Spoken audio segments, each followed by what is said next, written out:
The night was silent. Yet in that silence, something dark was about to break free, something that had been buried under years of cruelty, pain, and silent obedience.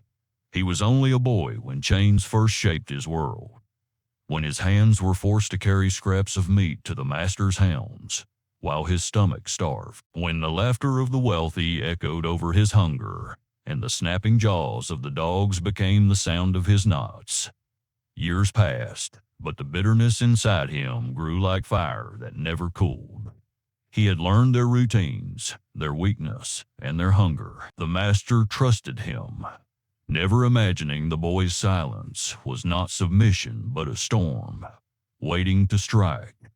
On one fateful night, the boy carried a different kind of meal to the dogs, and with every step he took, history shifted closer to blood, vengeance, and revelation. He was born into a life where freedom was a word he had never spoken, where daylight was labor and nightfall was obedience.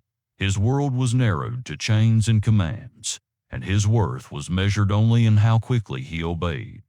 The master was a man who owned not just land, but lives, and among his cruelties was the ritual of feeding his prized hounds. The boy became their feeder, their caretaker, yet never their friend, because even the dogs were valued above him.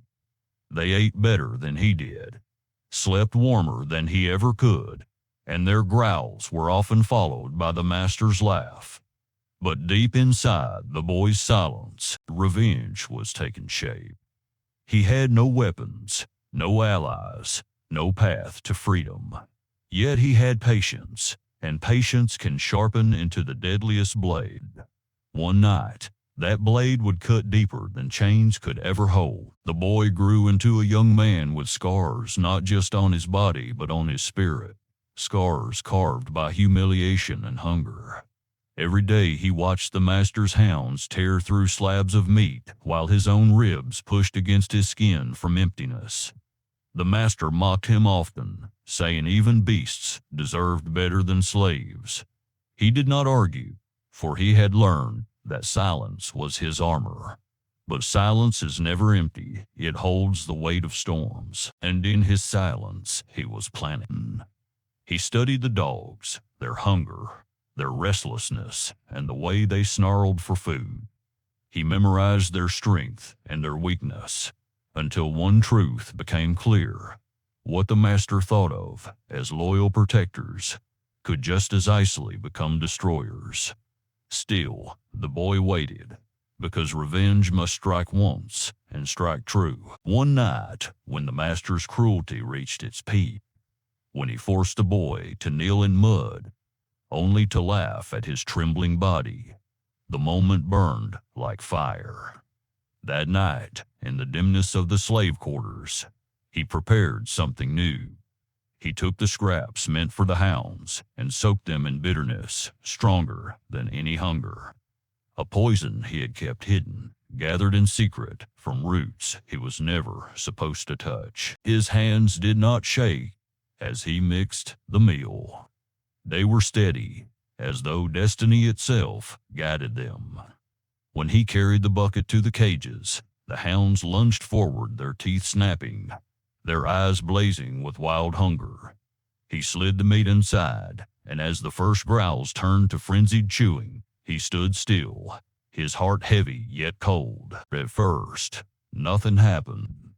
The hounds ate as they always did, devouring without pause. Then a strange silence spread. Their growls faltered, their bodies stiffened, and within moments, their power undone. Their power undone. The boy watched without pity, for these animals had never been his companions. They were symbols of his suffering, reminders of his hunger and chains. But as he turned, he found the master standing behind him. The man's eyes burned with rage, and for the first time, the boy did not lower his gaze. He spoke no words, yet the silence between them carried more power than screams. The master lunged, striking him with fury, but before the blow could break him, something unexpected happened. The dogs, still writhing in their final breaths, turned their eyes not toward the boy, but toward their master, and in their last act of wild instinct, they lunged. The master fell beneath the snapping jaws he once commanded, his screams tearing the night apart. The boy stood frozen, not in fear but in awe, as he realized the truth. He had not only destroyed the beasts, he had turned them against the man who believed himself untouchable. It was not just revenge, it was justice, and it was delivered by the very hounds once fed better than him. When the night ended, the boy was no longer a servant, no longer a feeder of beasts, or bearer of chains. The master lay torn by the jaws of his own hounds, silenced by the same hunger he had mocked for years.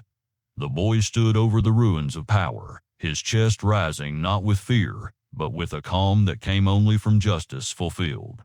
The world had taught him cruelty, yet he answered it with patience and cunning.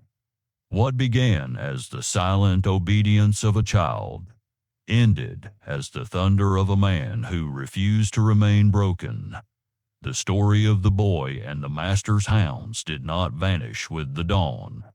It traveled through whispers, carried as a warning that even the smallest flame, if left to burn, can set fire to an empire of cruelty. And in that fire, freedom is born from vengeance.